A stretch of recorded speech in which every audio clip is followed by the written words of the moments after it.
My name is Victor Furman. Some call me The Voice. I've always been fascinated with human nature, spirituality, science, and the crossroads at which they meet. Join me now and we will explore these topics and so much more with fascinating guests, authors, and experts who will guide us to Destination Unlimited.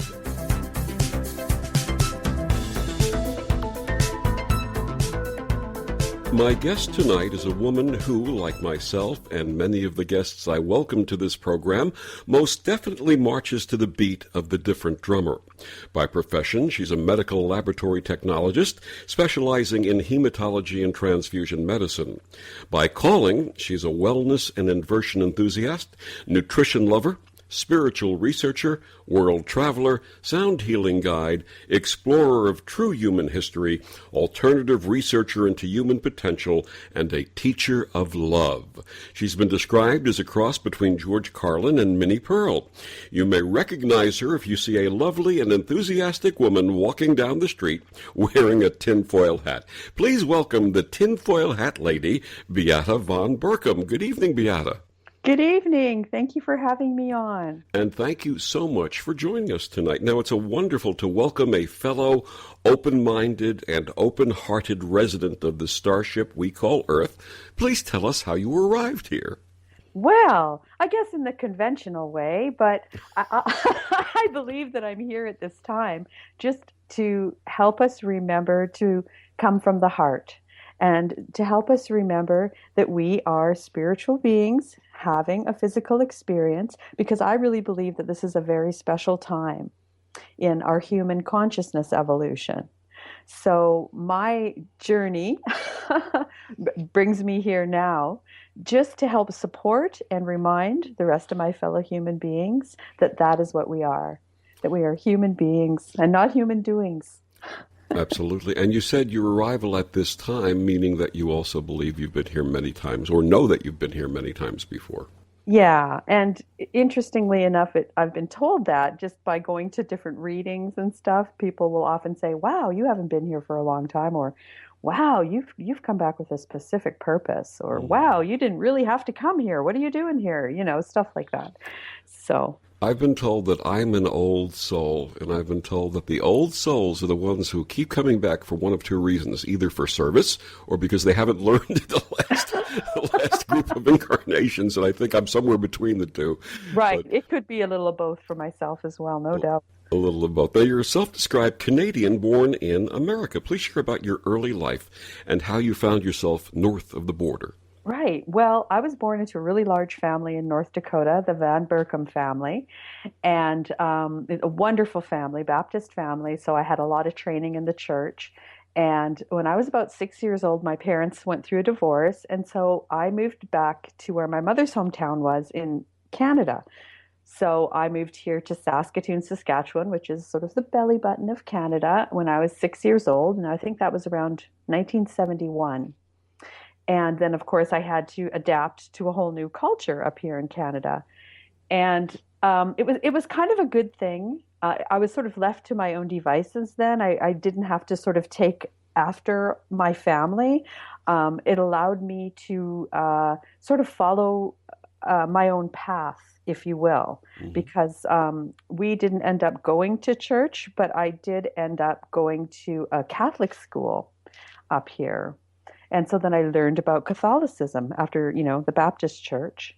And then that led me into my mother marrying a man of the Jewish faith. And so then I learned about that.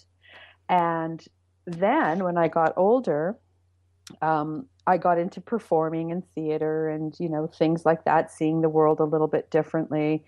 And that led me into earth-based philosophies, learning more about the mother goddess and aspects of spirituality that are more nature-based. And then, my life just unfolded from there. I had to, of course, go to LA when I was about 19 because, everybody that wants to be an actor in theater wants to go there. And when I got there, it just didn't feel good. And I came back home, and that's when I went to medical laboratory school because I thought my dad was actually a lab tech and he had a lab. So I did have the experience of growing up, in a laboratory when I was a child. My mother was a psych nurse. So both of my parents were into arts and science. My mother also was a musician and an artist. So that gave me kind of a good foundation to be curious from. And in fact, that was one of my first words. My mother said that I would say, I'm curious all the time. And I'm sure it had nothing to do with the Curious George books that she read. It's wonderful that you had, as I also had, a definite interfaith upbringing, Yeah. and exposed to a lot of different religious and cultural aspects. And I think that those of us who had the blessing of having that type of exposure have come to a point in our lives, especially later in our adulthood, where we were so much more open and readily willing to embrace and study and understand the oneness, truly, of everything. Well, and I was, of course, very curious and I would question. And I remember in Baptist Sunday school, I would be asking so many questions that eventually I would just, get on the teacher's nerves a little bit.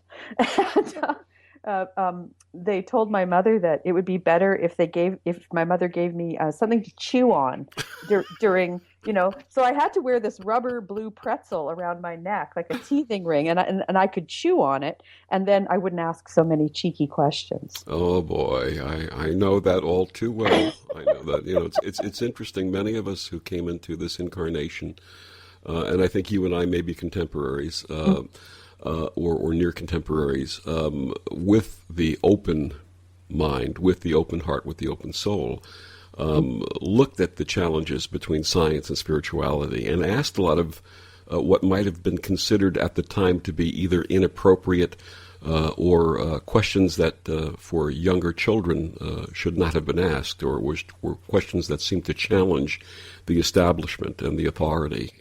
Very precocious. But, Yeah. as you remember, that's what, the story of Jesus going into the temple and having discussions Absolutely. with the ministers. And even when I took my son to preschool, I think it was in an Anglican church. They had the preschool. And I remember one day I was there and I'd been doing so much reading about where the sacred text had come from and all these things. And I was just kind of really curious, which was about 20 years ago now.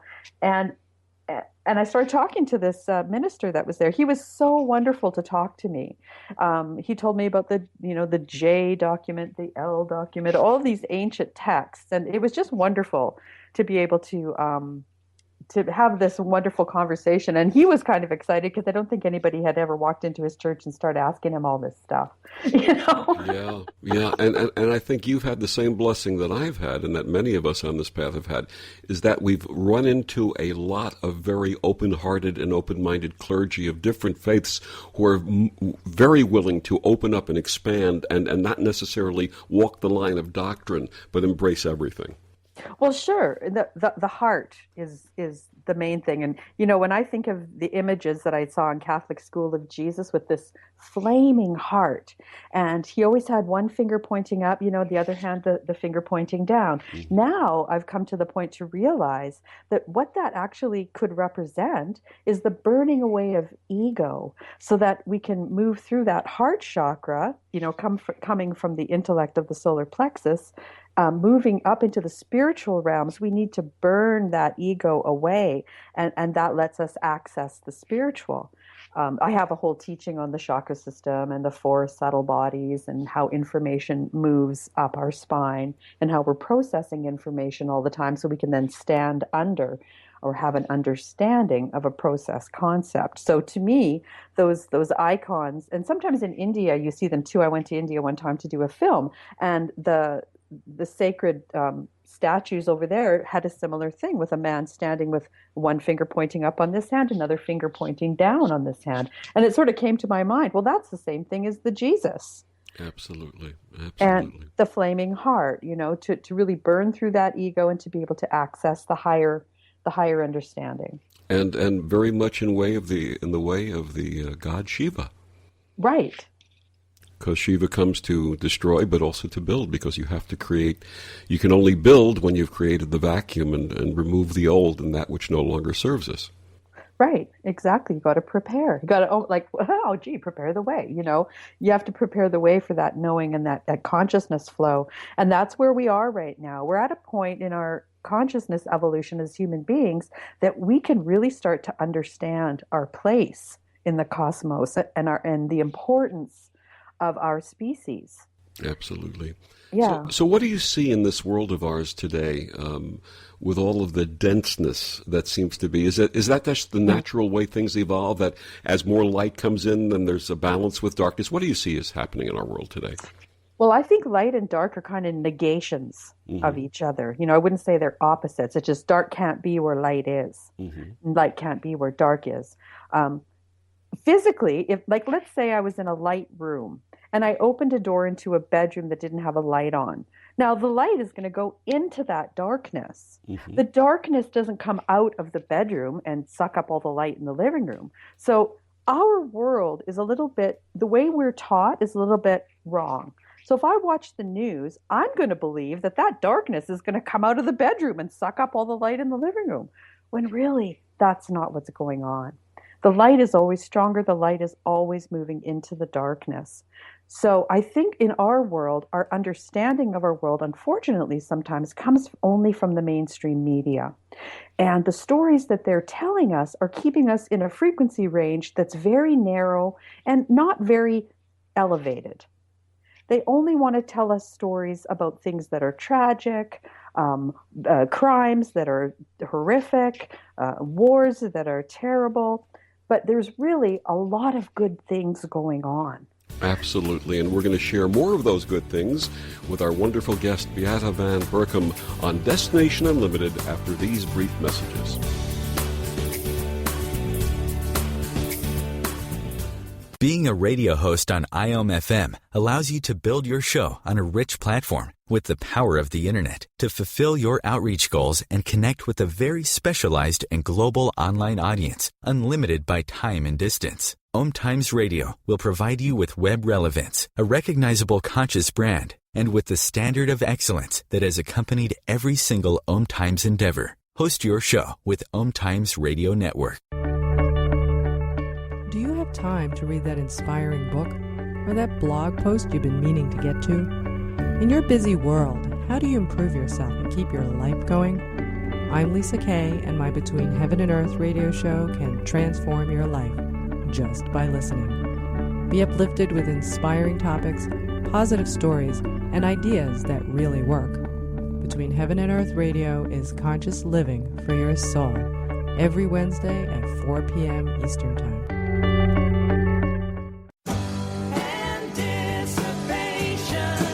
Hi, this is Carly Simon for LifeBeat. The music industry fights AIDS. The AIDS crisis isn't over. There have been amazing scientific breakthroughs, but people are still dying, and your local AIDS organization needs your help more now than ever. Volunteer and make a difference. Come on, smile. Oh, honey, he's still not smiling. Maybe he's not a smiler. Yeah, maybe he's just not a happy baby. Maybe he's just being a boy. Or maybe he's teething. Maybe it's just a phase. Maybe he has autism, and we can definitely do something to help. Maybe is all you need to find out more about autism. No big, joyful smiles by 6 months is one early sign. Learn the others at autismspeaks.org/signs. Brought to you by Autism Speaks and the Ad Council.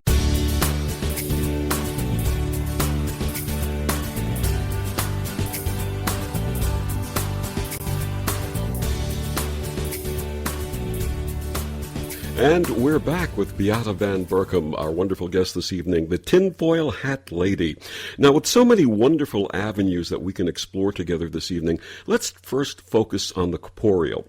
Wellness, inversion, and nutrition are so important in this physical world. How do you incorporate these into your life and your teachings?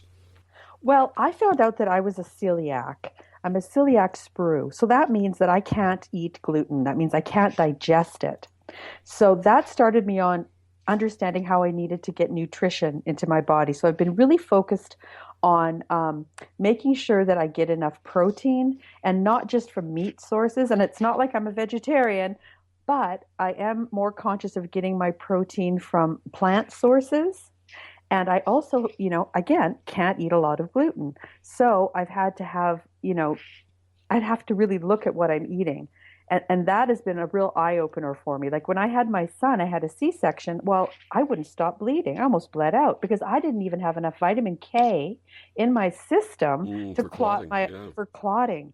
Right. So I really had to wake up to what I was eating. And I had no hemoglobin because I couldn't absorb any nutrition. And because I couldn't absorb any nutrition, I was hungry all the time. So I was always hungry for macaroni or spaghetti or something.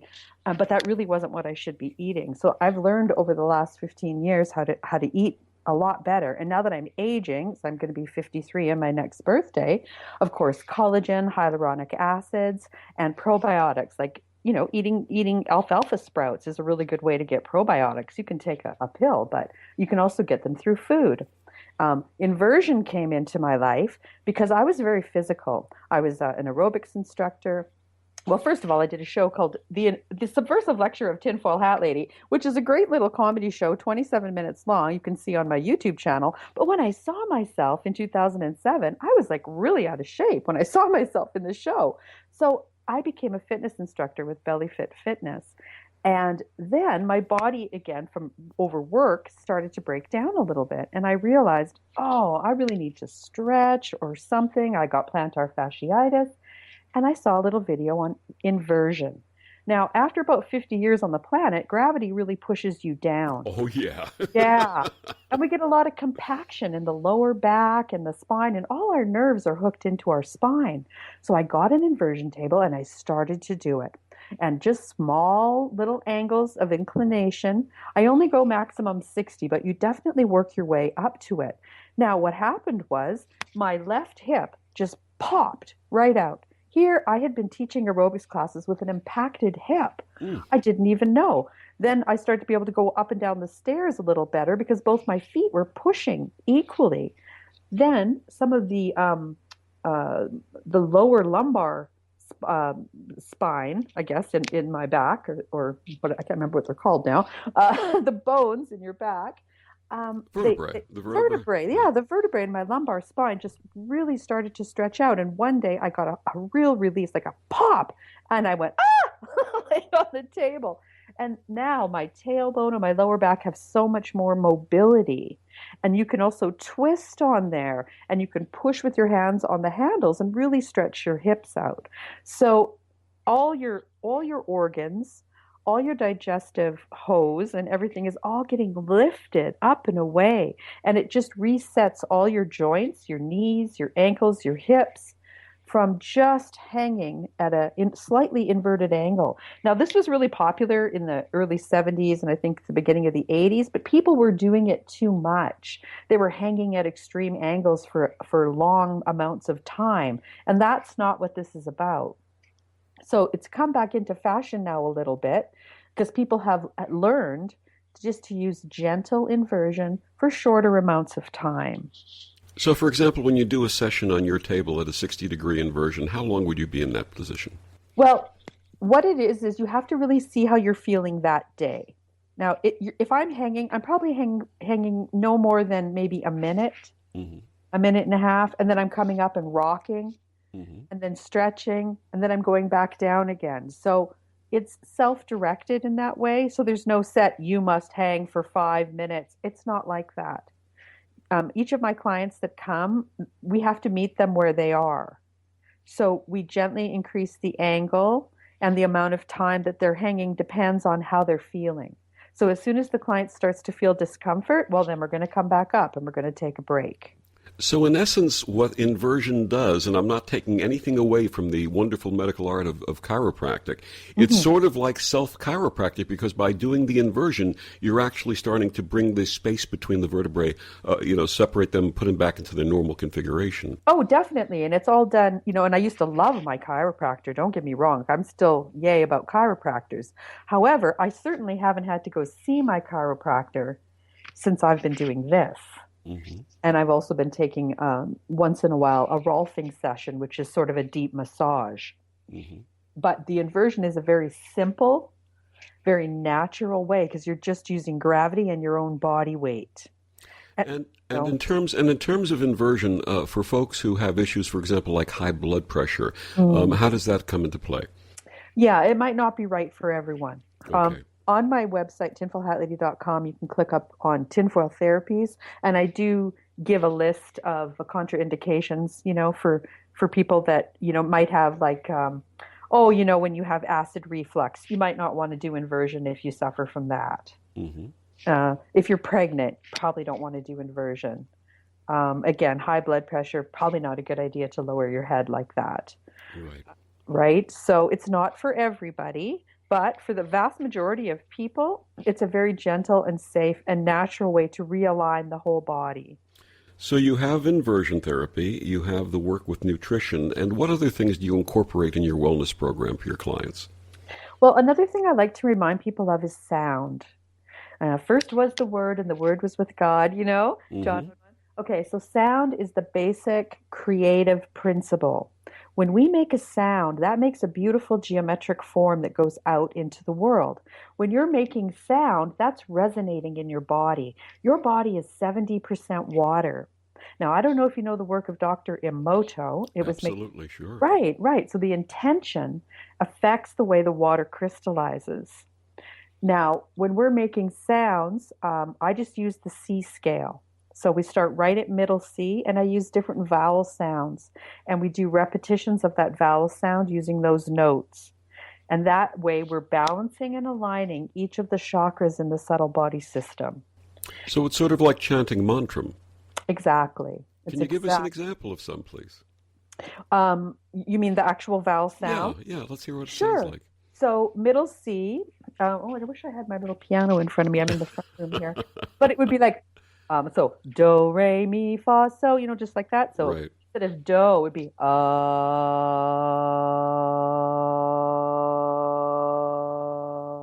So it's a UH. Mm-hmm. And that would be for the root. So then we just inhale, and then on the exhale, we're making that we pull it out. Moving up to the belly, it's the triple O. So it's like a ooh. And again, I'm going to be helping the client repeat that 7 times. The best one is the heart, which is AH. So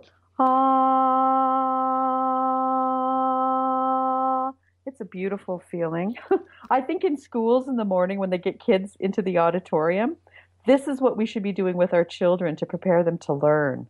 And this sounds similar to, in the yogic systems, the bija, the root sounds that are associated with each of the chakras. That's exactly right. And sometimes I add the bija on. So you could do, you could go la la lam.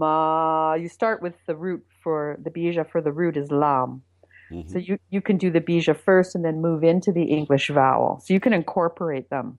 And I bet you the rock and rollers who used to sing in the 50s and 60s, Ramalama Ding Dong, didn't realize that they were actually creating sound therapy. Oh, Ram, Ram. That is awesome. Ra, ra, Ram. Oh, that is the solar plexus. And of course, Om. Yes, the Om I use for the crown chakra. Absolutely. That's so wonderful. So now you've devoted a lot of your research to the subtle aspects of our systems, including the energy bodies. What have you found?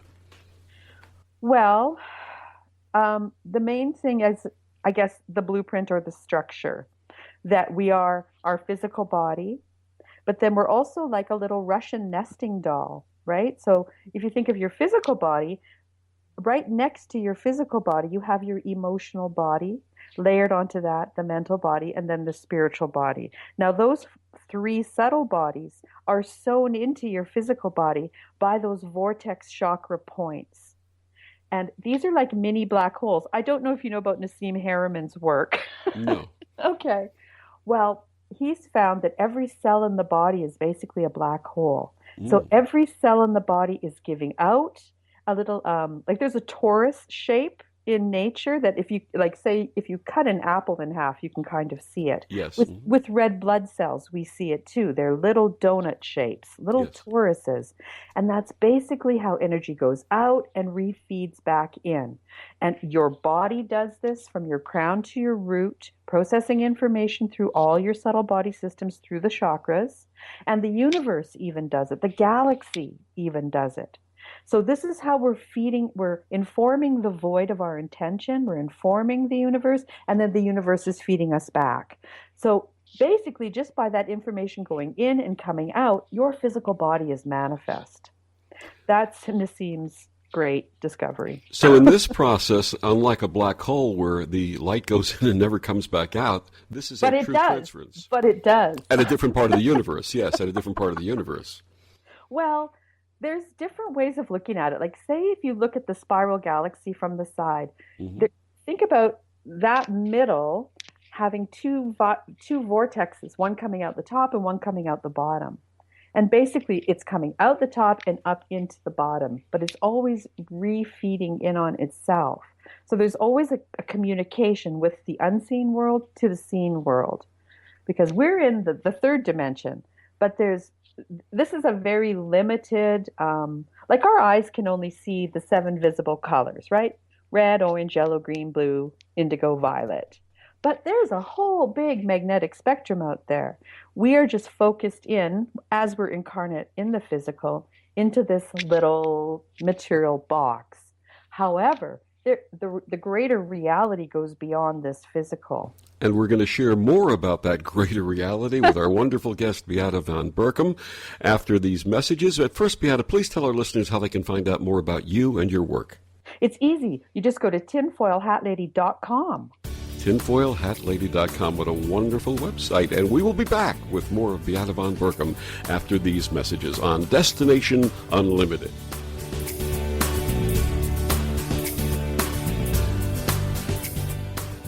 This is OTR-FM, part of the IOM radio network. As difficult as it is to believe, there are places in Africa where human traffickers sell albino children and their body parts for use in magic rituals. Humanity Healing International is actively working in Uganda to change this paradigm. The Albino Rescue Project finds albino children who are at risk and places them in safe schools and environments where they can learn and grow free from fear. To learn more or to sponsor a child, visit humanityhealing.org. Humanity Healing is where your heart is.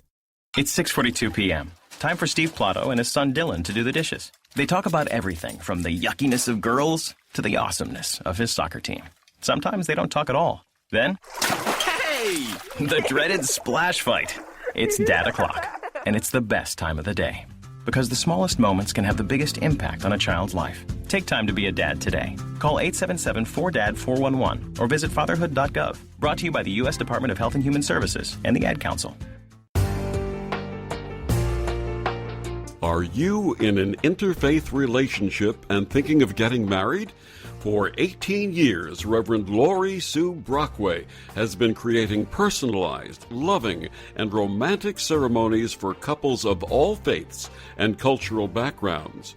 Reverend Laurie Sue's sensitivity to the needs of interfaith couples is reflected in the compassionate and inclusive way she addresses the concerns of parents and families.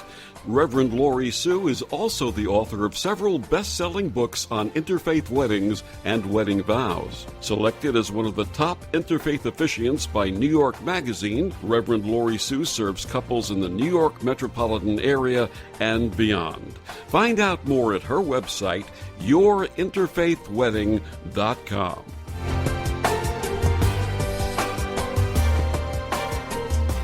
You're listening to OTR-FM, part of the IOM radio network.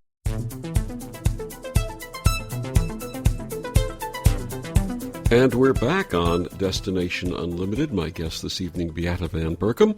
We were talking about how the cells in the body are like little black holes, and each cell is like a little black hole. How do the things in life affect each of these little black holes? Well, whatever your consciousness is bringing in, right? So this is how our thoughts affect our reality. I watched a documentary called Black Hole, and it's not Hole, it's Whole. And this is where I finally understood Nassim Haramehn's concept of this mini black hole. He also does a 4-part crossing the event horizon. Basically, you are the event horizon. When you think of the edge of the black hole as the event horizon, well, that is you. That's where it all happens. So this conversation that each nucleus of every cell is having with the void is through your consciousness. So we say our thoughts create our world. Well, our thoughts affect our health, for sure, right? You could understand that. Absolutely. Right. So I can create a body full of dis-ease, or I can create a body full of ease. And that has to do with my mental body. That has to do with how I'm thinking about myself. And my body is going to reflect that. Right? Absolutely. So we have to be honest with what we're thinking, and we always need to be questioning ourselves. Like, why am I doing this? Why am I thinking this? Is this my thought? You know, because we tend to take on what we think from the world, that what we think is correct, instead of really looking inside and getting to know our authentic thoughts and our authentic feelings, which is, I guess, the difference between a human being and a human that's doing. Yes, absolutely. And unfortunately, in our culture, you know, we're always expected to be doing.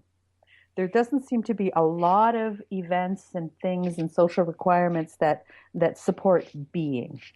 If you're being, well, you're daydreaming. You're wasting your time. You're lazy. You're an egotist because you're too much on yourself or something. You know, it's going to be some put down about you spending time in meditation. You know, you have to couch it in a certain way. But just being and having an experience is really why we're here, to share our gifts. I don't believe that God brought me here to collect all this money. Money doesn't do anything. Money doesn't do any of the work. In fact, money stops us from doing a lot of our creative projects. Oh, yeah. that would make the world way better for everybody. Oh, yeah. You know, that's another whole thing. Like, I'm not really down with this money thing.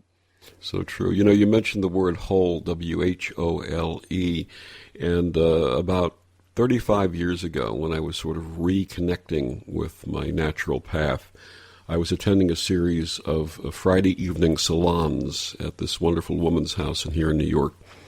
And she, at the time, was well into her 80s, and she saw that I was a little bit uncomfortable with some of the things that were being discussed and taught.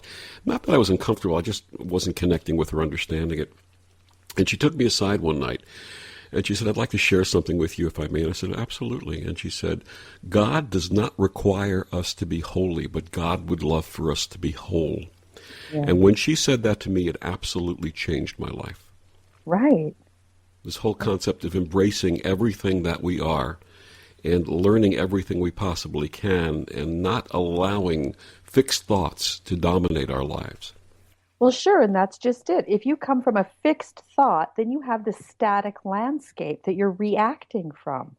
If you have a fluid thought or the ability to bend and sway, then you're coming from a dynamic landscape and things can change. And when I was traveling, like in Egypt and in India and places, you better be able to roll with the punches because, you know, nothing ever happens the way you think it's gonna. Absolutely. And, you know, I one of the other things I find is a lot of people, including myself, sometimes we have a tendency to catastrophize and we preconceive the worst possible outcome when we go into something, whether it's true or not. We sort of have this tendency to preconceive this worst possible outcome, only to find that at the end of the tunnel, everything is perfect. Well, you know, we kind of like to solve the problems before they happen, and that's called putting structure over essence. But really, if we let essence rule, the structure is going to be revealed. Yeah, absolutely. You know, but that's just, you know, the way right now, culturally, it's sort of a patriarchal approach to try to get the structure in place, and then maybe we'll have a little essence over here, you know. Yeah, but really, the essence is what will reveal the structure. You mentioned the importance of word, and I remember, again, about 30 or so years ago, studying Silva, Silva Mind Method. And if you made a statement like, this is killing me, or that person gives me a pain in the neck, or whatever it might be, you were told to immediately get that program stopped by saying cancel 3 times. Cancel, cancel, cancel. Yeah. I do it. I do it with my friends. Like, I didn't take that program or anything, but I so understand this concept. My girlfriend came over the other day and she was saying, my hip is so sore. I'm going to just book my hip replacement now. Oh, yeah. And I said, cancel, cancel, cancel. Yep. No. I said, did you hear what you just said? You have a choice. This is how powerful we are. Absolutely. It's the whole concept of the word programming the cells of the body, programming the mind, and literally leading us on whatever path we state or we express. It's not just a word. It's something that's alive. It's a geometric form. Right, and your intention behind it gives it the life, and it will live in you. And it can actually spread out. And this is, are you contaminating? Are you contributing to your environment, right? Absolutely. And that's the only thing we have control of is ourselves.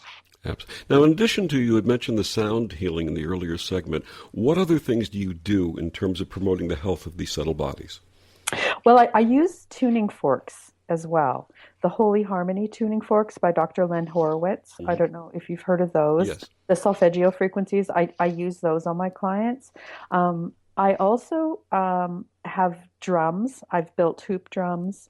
And that's something that people can really calm themselves with and still the mind if they start to just pick up a drum and hit it like a heartbeat. Boom, boom. Boom, boom. Say, I can't drum. I don't know how to drum. And it always makes me laugh. I say, well, you just hit it. You just go boom, boom, boom, and then pretty soon you're going to figure out that there's an unspoken rhythm that you're going to find. But again, these are things you have to be with. It's not something that you do. Well, I'm going to go do some drumming. No, I'm going to go be with the drum for a while. I'm going to create a rhythm. I'm going to make a vibration that's going to have an intention attached to it to heal my body. I'm going to heal my neighborhood. There's so many different things that you can do with it. And the native peoples of the world, they understood this. Yeah. And because we can't see it, we don't think that sound has any power. But look at the walls of Jericho. Absolutely. We were talking about that the other night, the concept of the trumpets being blown and the walls of Jericho tumbling down. Sure. You create a standing wave, and then you put in one other sound, boom. Yeah. Very sound powerful. Is very, and then again, using your voice when you're drumming. You can use your voice in an intuitive way. Your voice is medicine for you. Mm-hmm. I could ohm into your body all day, but if you make the sound, that's going to be specific for you. Absolutely. Absolutely. You were talking about the concept of how we're not being, and I remember as a kid being virtually all the time. In fact, it used to get me in trouble. I used to be the daydreamer, the meditator in school, and teachers would say things to me and similar to what you experienced. And I remember that the Western system of education kind of shut that down for me for several years, and that in my mid to late 30s, when my path reopened, I remember the first time I attended a yoga class and did the yoga exercises and meditation, and leaving that class, walking outside, looking up at a tree and seeing the tree glowing in front of me, and just being totally blown away by the fact that this energy has always been there, and I had shut it off. I wasn't being, I was doing. And that changed my life also. Yeah, you got right into the moment and you were able to see. One time I remember looking into a patient's room. I was going to take his blood, and I could see this white energy around him. Mm-hmm. And I just stopped. And that was the first time I'd ever seen someone's aura. Mm-hmm. Now, he was very close to passing. And what I found over the years now, if I see this, it's not just the person's aura, but there's a special white energy that I see around people that are either going to pass or they're going to have a very strong challenge, like their spouse is going to pass or their child is going to come near death or something like that. So yes, when we just be, then we have a chance to open up to more of this information that's available to us. Absolutely. Let's change topic for a little bit. You've said that you come from a family of UFO experiencers. What was your first close encounter? What was that like, and what has your family experienced? Well, my own personal first encounter was when I was in my bedroom as a child. And basically what happened is I got frozen and my dog started to growl. She was laying between my legs and the door to my bedroom just came right open and this big light came in. And I remember thinking, well, it's a good thing I can't move, because if I was able to move, my dog would bite me because she's growling so much right now. And then there was a sound and then it was just done. Okay. Now, when I look back on that now, I know what was going on. But then I didn't know what was happening. Another time at my grandmother's farm, now my grandmother used to see UFOs over her barn, she told my mother. This was my dad's mother. I was sleeping out at her farmhouse in North Dakota one evening, and next thing you know, I can't move, and I can see through the wall. And I can see what I can only describe as a child as being monkey head people, like they had big heads. And my response was, don't move or they'll see you. Don't move. Just stay really still. Because I had this feeling they were looking for me. And then basically it was done. So I don't know what happened there. I have seen craft in the daytime. I've seen yellow balls over my home. My mother has seen craft on the highway. My mother has had craft follow her up to the lake. My son has seen yellow balls over our house. Runs in families, absolutely. I could share so many stories. And we'll be back with our wonderful guest, Beata Van Berkom, after these messages on Destination Unlimited.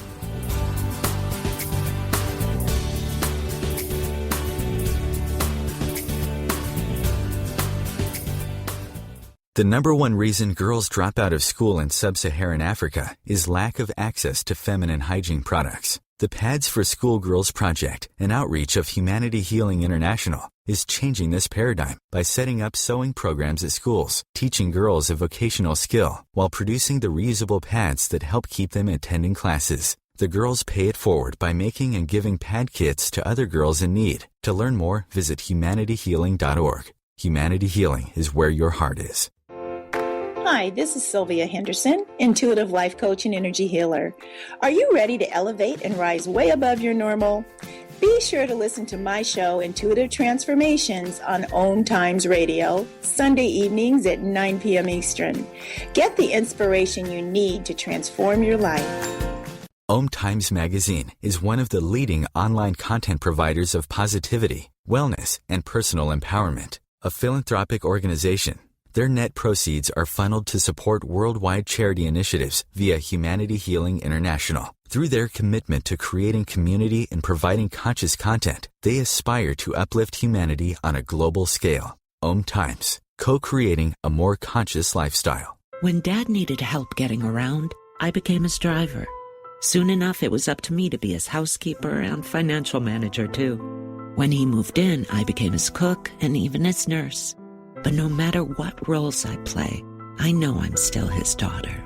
We understand the roles you play. So to help, we created aarp.org/caregiving, where you can connect with experts and other caregivers. Visit aarp.org/caregiving. Brought to you by AARP and the Ad Council. Hey, Dr. Phil here. You know, I help people solve difficult problems every day, but one problem has me stumped: childhood hunger. Nearly 16 million children in America struggle with it. Luckily, the Feeding America network of local food banks collects surplus food, giving hope to hungry children and their families. But they need your help. Join me in supporting Feeding America and your local food bank at feedingamerica.org. Brought to you by Feeding America and the Ad Council. This is OTR-FM, part of the IOM Radio Network.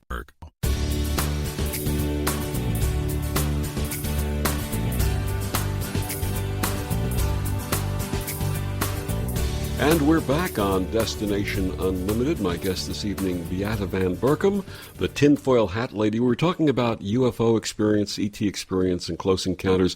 You had another one you wanted to share with us. Yeah, I wrote about it in my blog at tinfoilhatlady.com called The Five Hindrances. But I had to go up north for camp when I was a young girl. And what we did is we did 24 hours alone on an island up in Amisk Lake. So here I was sitting on this island by myself. They dropped me off. I remember sitting down on the edge, just dropped my gear. I was so exhausted from all the canoeing we'd been doing. Sat down, started looking into the water, just sat there. And then I started repeating my name to myself. Well, pretty soon my name didn't even have any meaning. Mm-hmm. And I looked up and the canoe was coming back around the corner. And I said, "What are you guys doing back here?" And they said, "Well, Beata, we just dropped you off." We're coming to get you. And I said, "Well, you just dropped me off." And they said, "No, we dropped you off yesterday." Yep. I went, "Wow." Oh, yeah. And then they said, "Well, didn't you unpack? Didn't you build a tent? Didn't you?" I said, "No, I guess I just didn't want to." And they just laughed at me and put me back in the canoe. And I never told anybody about that for a really long time. But just recently, I wrote a blog about it called The Five Hindrances. But yeah, stuff is happening to us all the time, you know. Absolutely. You know, I've in my personal experience, and I've had many similar experiences, a lot of people regard this as abduction and put a negative spin on it. I can't say that I've ever had a negative experience with this. In fact, I used to refer to these sessions as night school. Right. And what's your take? Well, I don't know what they taught me, but I definitely had this missing time, you know? So I don't know if I just sat there for 24 hours or if I did go somewhere. I really don't know. The reason I call it night school is I seem to have come back from time to time with knowledge that there is no other explanation for me acquiring this knowledge other than perhaps tapping into the Akashic records or something. But a lot of practical scientific knowledge that I didn't have before I had the experience. Oh, that's amazing. That's great. Yeah, that's something that I've been, so like I said, night school, and I count it as a blessing. You've also researched and lectured on crop circles. What were your conclusions on that? Right. Well, it's definitely a phenomena. I believe it's a cyclical phenomena. I'm not interested in studying it anymore. There's so much deception involved with it at this point. Basically what I came to is the phenomena is doing what it's doing. It's affecting our water and our food. And I believe that it's something that happens to, again, evolve our consciousness. So there's a lot of dark stuff that goes on with crop circles, but there's also a real phenomena. And that phenomena, like I say, is affecting the water and it's affecting our food, and it is helping us, again, increase our consciousness. We're spiraling up. You know, it's like octaves on the piano. Sure. We're just moving to a new octave of experience right now. I pray you're right. I absolutely pray you're right on that. Now, when did you first find yourself on the path of alternative research, and how did you get there? Oh my gosh. I think I've been like this my whole life. Like I say, it started in Sunday school where I would just be asking questions like, well, where did Noah make the animals go to the bathroom? Like, how did Noah, really? I mean, it was just, I was completely had to know all the details. I remember being in the back of the car coming home from church one night, some revival born again thing, and I just would be on my cousins like, okay, well, when Jesus returns to earth, what would happen? Would the car just go off the road? Like, how are we going to keep our clothes? Like what? I mean, I was just totally obsessed. My auntie got me involved with Nicky Cruz and Billy Graham, you know, just to get rid of me.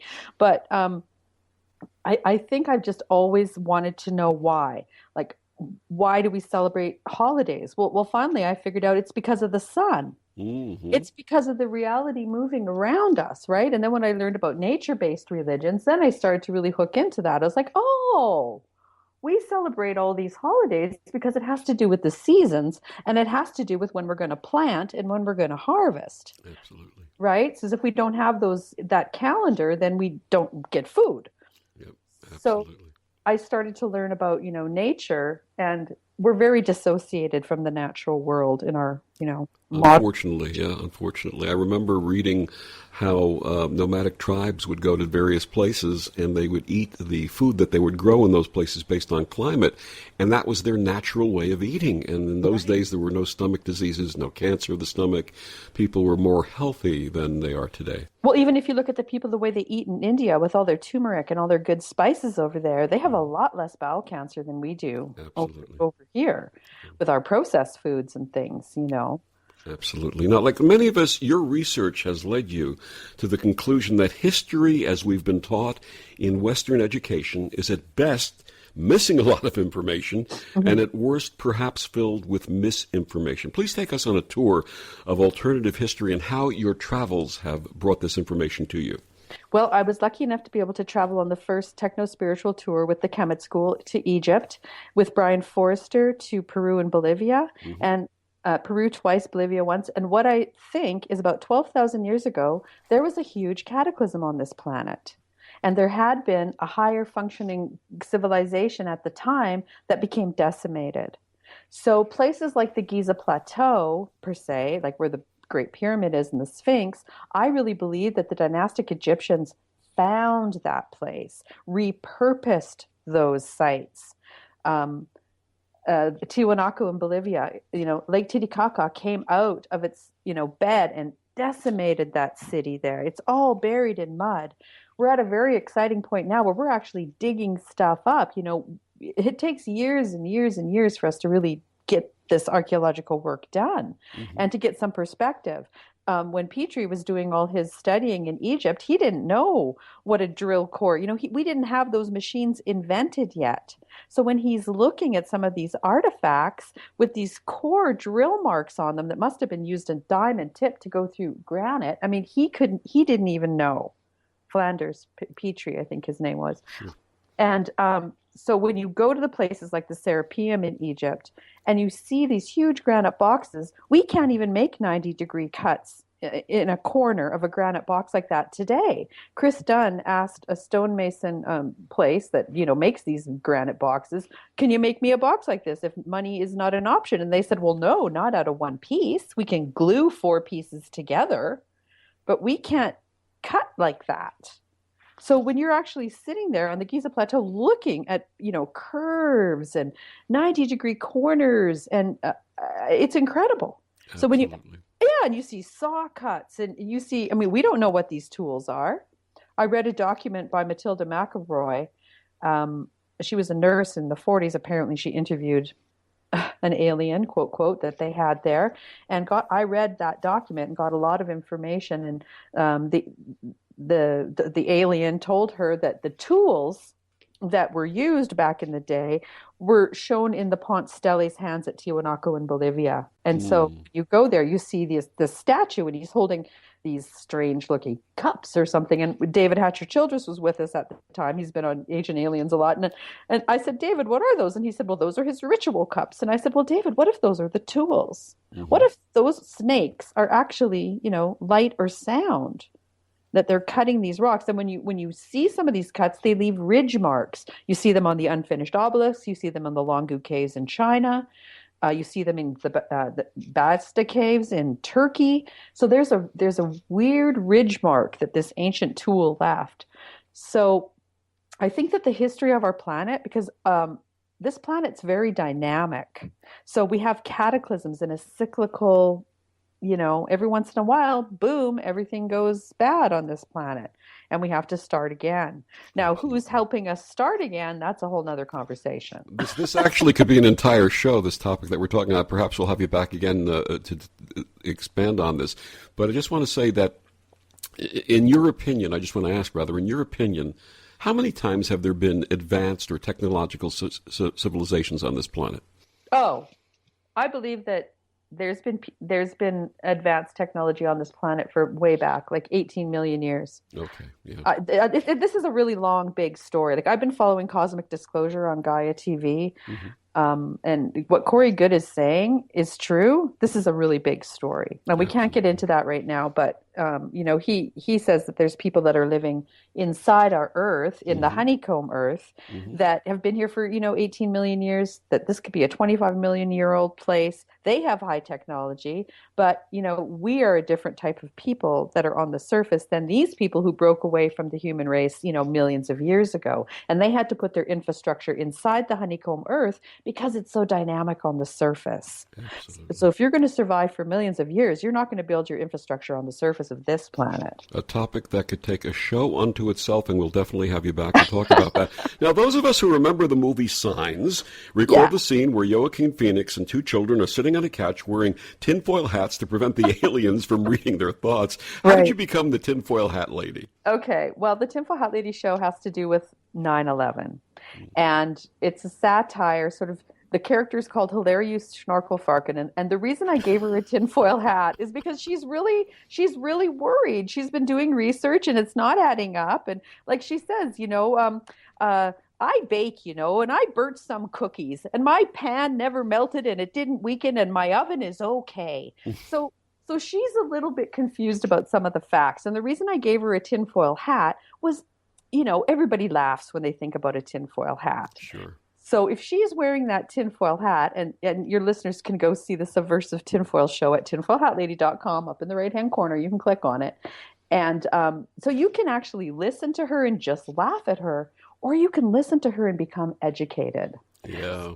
Absolutely. So there's a message behind the madness, right? Of course. So I wanted it to be like, because when I learned about this stuff, it was from very serious, scary people like Alex Jones and David Icke and these guys David Icke is kind of funny, but Alex Jones is very, who's that other guy? Jordan Maxwell.